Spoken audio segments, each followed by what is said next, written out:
Hello guys, आज से हम मैनेजमेंट सीरीज़ स्टार्ट करने वाले हैं और ये हमारा पहला वीडियो लेक्चर होगा मैनेजमेंट सीरीज़ के ऊपर।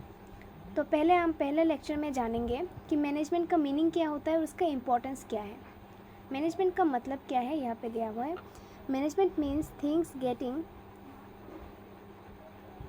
Things done through others bye directing their efforts in an integrated and coordinated manner in order to attain business objective। जैसे कि हम सबको पता है हर एक बिज़नेस की कुछ ना कुछ ऑब्जेक्टिव्स रहते हैं, ठीक है, और वो बिज़नेस वो सारी ऑब्जेक्टिव को फुलफ़िल करने की कोशिश करता है।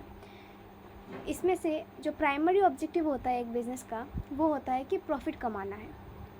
अब प्रॉफिट कमाने के लिए सही से रिसोर्सेज को यूज़ करना पड़ेगा, उसको प्लान करना पड़ेगा, और मैनेजमेंट एग्जैक्टली वही करता है। तो मैनेजमेंट क्या करता है, आइए देखते हैं। Management is a process consisting of functions such as planning, organizing, actuating and controlling business operation in such a manner as to attain predetermined goals। So management क्या है? मैनेजमेंट कुछ ऐसा प्रोसेस है जो कंसिस्ट किससे बना हुआ है? Planning, organising, actuating and controlling. इसका मतलब क्या है? प्लानिंग का मतलब है कि अब जब भी किसी काम को स्टार्ट करने जा रहे हैं उससे पहले हम क्या करते हैं? हम प्लानिंग करते हैं कि ये काम ऐसा होगा, ये काम वो करेगा, और उसके बाद हम रिज़ल्ट में जाएंगे, ठीक है। तो प्लानिंग में क्या होता है कि हम डिटरमाइन करते हैं कि हमें ये काम करना है और इस डेट के अंदर ये सब काम हो जाना चाहिए। कौन ये काम करेगा ये भी हम इसके अंदर डिटरमाइन करते हैं। तो मैनेजमेंट जो है वो इसी प्रोसेस है। पहले हम प्लानिंग करेंगे, फिर ऑर्गेनाइजिंग का मतलब ये होता है कि कौन ये काम करेगा, या फिर रिसोर्सेज को हम कहाँ से लाएंगे, कैसे इस्तेमाल करेंगे ताकि उसका हम ऑप्टिमाइज यूटिलाइज़ कर सकें, ताकि हम उसका बेस्ट यूज़ कर सकते हैं। एक्चुएटिंग का मतलब क्या है कि हम इसमें देखते हैं कि जो भी हमने बोला, ठीक है, कि हमने प्लान बनाया कि ऐसा ऐसा करेंगे, ऐसा ऐसा वो ऐसा काम करेगा, वो उस डिपार्टमेंट को वो काम दे रहे हैं, ठीक है। तो हम एक्चुएट मतलब क्या है कि हम देखते हैं कि एक्चुअल में काम हुआ है कि नहीं, ठीक है। और कंट्रोलिंग में क्या करते हैं? कंट्रोलिंग में हम ये करते हैं बेसिकली कि अगर हम लोग देखते हैं कि हमने प्लान किया बनाया है और एक्चुअल में कितना हुआ है, और एक्चुअल में और जो प्लानिंग के डेविएशन आएंगे ना, अगर आते हैं कि डेविएशन है इसमें, कि हमने प्लान इतना का किया था प्लस इतना ही हुआ है, कि सपोज़ हमने 1000 यूनिट का प्लानिंग बनाया पर हुआ है 1800 यूनिट्स एक्चुअल में। तो इसमें जो डेविएशन 200 का आया है वो किस वजह से आया है, और अगर वो आया है तो उसकी वजह ढूंढेंगे, उसकी वजह ढूंढने के बाद उसको ठीक करेंगे, उसके लिए करेक्टिव एक्शन लेंगे जैसे कि ये ठीक हो जाए, ठीक है। अब जॉर्ज आर टेरी ने एक डेफिनेशन दी हुई है मैनेजमेंट में, वो है management is a distinct process consisting of planning, organising, actuating, controlling performance to determine. हम इसे परफॉर्मेंस को देखते, उसको कंट्रोल करते, परफॉर्मेंस को प्लानिंग करते हैं पहले उसके बाद उसको ऑर्गेनाइज़ करते हैं, उसको एक्चुएटिंग करते हैं जैसे कि मैंने पहले बताया, उसके बाद उसको कंट्रोलिंग का कोई मेजर्स लिया जाता है, क्योंकि कुछ डेविएशंस आया होता है तो उस डेविएशन को ठीक करने के लिए कुछ मेजर्स लिए जाते हैं, ठीक है। और ऐसा क्यों करते हैं? ऐसा इसलिए करते हैं ताकि हमने जो भी गोल सेट किया था प्लानिंग में वो एकम्प्लिश हो सके, उसको वो पहले से डिटरमाइन की गए। और वो कैसे कर सकते हैं accomplish? By the right use of people and the resources, okay. Now ये कुछ प्रोसेस से एक प्रोसेस है जिसमें स्टेप्स है। पहला है planning, organising, directing, controlling, staffing वगैरह सब कुछ मिलके मैनेजमेंट है, ठीक है। एक प्रॉपर प्रोसेस है जिसमें एक से एक पहले प्लानिंग होगा, फिर ऑर्गेनाइज होगा, फिर स्टाफिंग होगा, फिर डायरेक्टिंग होगा कि कौन क्या काम कर रहा है उसको डायरेक्ट करना पड़ेगा। उसके बाद कंट्रोलिंग, दैट इज़ हम लोग देखेंगे कि एक्चुअल और जो प्लान किया गया है उसमें फ़र्क कितना है, या फिर if there is any deviation और नॉट, ओके।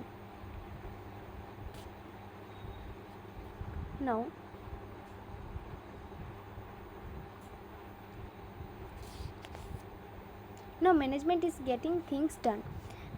अब management is getting things done, इससे हम क्या समझते हैं? इसका मतलब ये है जो मैनेजमेंट है, जो लोग प्लान कर रहे हैं ना, वो खुद से काम नहीं करते, वो बस प्लान करते हैं। कंपनी के लिए और ऑर्गेनाइजेशन के लिए वो बस प्लान करते हैं, और उसी प्लान को कोई ना कोई तो ऐसा मतलब जो भी उसके नीचे की लेवल के जो मैनेजर्स होंगे ना, that is top level frame करता है पॉलिसीज़ वगैरह, policies rules and regulations frame करता है टॉप लेवल। मिडिल लेवल उसको उसकी जो लोअर लेवल में उस पर इंस्ट्रक्शन देता है कि ऐसे ऐसे करो, उसको ऐसे करो, ठीक है। तो ये जो मैनेजर जो है ना, वो खुद से काम नहीं करते, वो दूसरों से काम करवाते हैं, उनको डायरेक्ट करते हैं, उनको डायरेक्शन देते हैं कि काम ऐसे करो सो दैट काम कंप्लीट हो जाए, ठीक है। Next is involve decision making.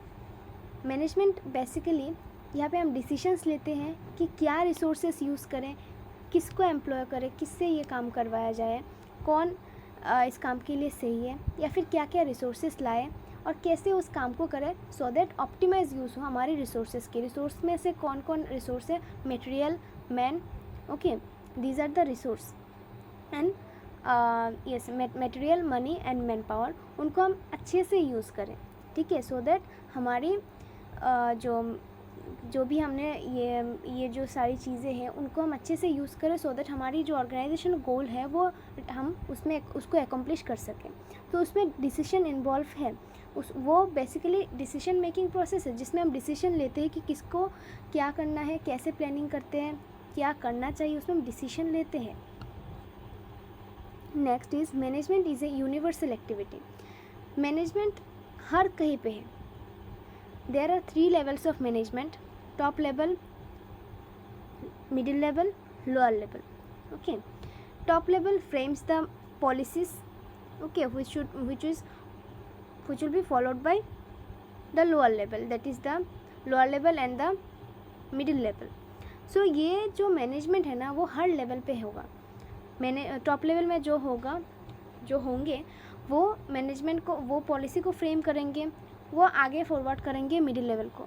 Middle level के जो मैनेजर होगा उस लेवल पे, मतलब मिडिल लेवल में भी मैनेजमेंट है, वो भी मैनेज करेंगे चीज़ें, उसके बाद वो आगे फॉरवर्ड करेंगे लोअर लेवल को। लोअर लेवल में भी कुछ लोग होंगे, वो आपस में काम डिवाइड करेंगे कि तू ऐसा करेगा, तू वैसा करेगा। मैनेजमेंट हर जगह पे है, ओके। और एक बात है, मैनेजमेंट सिर्फ ऐसा नहीं है कि बिज़नेस में है, वो हर जगह है। स्कूल हो गया, कोई NGO हो गया, हर जगह पे मैनेजमेंट है।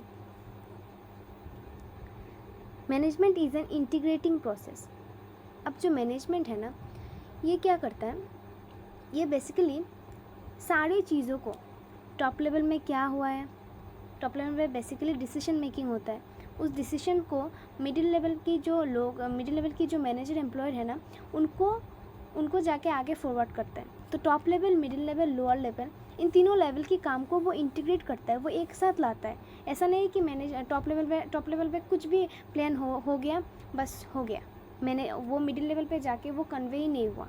ऐसा अगर होगा तो इसमें कुछ भी नहीं होगा, सिर्फ प्लान होगा, काम तो कुछ भी नहीं होगा, ठीक है। तो ये एक इंटीग्रेटिंग प्रोसेस है जहाँ पे top level, middle level and आपकी लोअर लेवल एक साथ आते हैं, उनके काम को इंटीग्रेट किया जाता है। Next is management is both science and art. Now why management is both science and art? Management में कुछ प्रिंसिपल्स है, कुछ रूल्स है जिसे हमको फॉलो करना ही होता है, ठीक है। एंड आर्ट किस लिए है? क्योंकि हम इसमें खुद की भी कुछ इंटेलिजेंस यूज़ करते हैं कि इस सिचुएशन में हमें ऐसा डिसीजन लेना चाहिए, ऐसा मेरे दिमाग सोच रहा है कि ऐसा ऐसा हो सकता है, ठीक है। It is an interdisciplinary approach. इसका मतलब ये है कि management as a body of discipline takes the help of other social sciences like psychology, sociology, anthropology, engineering, economics, mathematics etcetera. तो ये सबसे हेल्प लेता है। किससे लेता है? क्योंकि एक इंडिविजुअल के लिए ये हो नहीं सकता कि वो सब कुछ जानता है, उसे सब कुछ आता है, वो ऐसा नहीं हो सकता। तो सबके डिसीजंस ले जाता है कि ऐसे ऐसे है, ठीक है। तो मैनेजमेंट सबकी हेल्प लेता है, कोई भी एक पर्टिकुलर सिचुएशन को समझने के लिए सबकी हेल्प लेता है। Next is it is a dynamic process.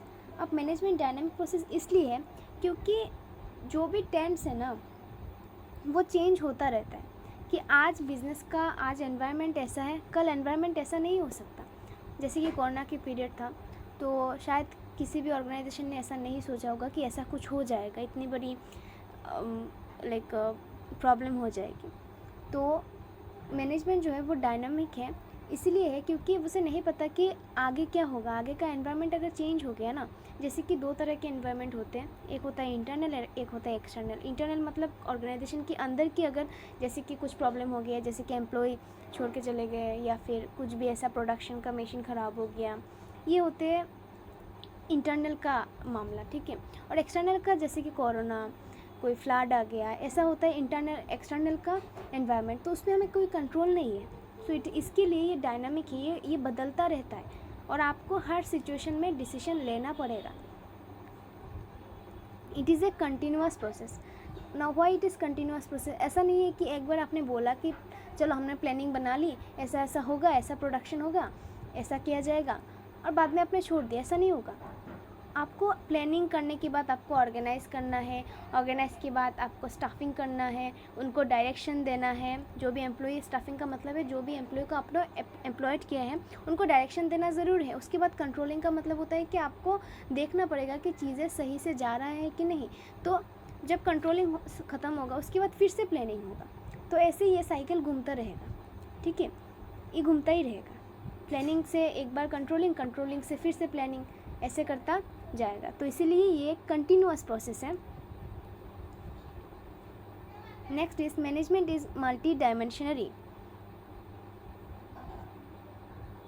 ऐसा क्यों कहा गया है? मल्टी डायमेंशनरी इसलिए कहा गया है कि इसमें कुछ एक्टिविटीज़ शामिल हैं, जैसे कि management of work, management of people, management of operation, ठीक है। जो इसमें मैनेज किया जाता है, पहले तो वर्क को मैनेज किया जाता है, पीपल को मैनेज किया जाता है कि कितने एम्प्लॉयज़ रहना है हमारे यहाँ, कितने नहीं रहना, कितने एम्प्लॉयज़ का नीड है, ठीक है। और फिर आता है आपका ऑपरेशन कि इसको काम कैसे करवाएं। सो आज के लिए इतना है। हम नेक्स्ट वीडियो में बात करेंगे कि मैनेजमेंट थॉट का इवैल्यूएशन कैसे हुआ, उसकी क्या क्या थॉट है, मतलब मैनेजमेंट किस किस स्टेज से गया है और कैसे ये डेवलप्ड हुआ है। नेक्स्ट वीडियो में हम ये देखेंगे। तो आज के लिए टाटा, बाय बाय।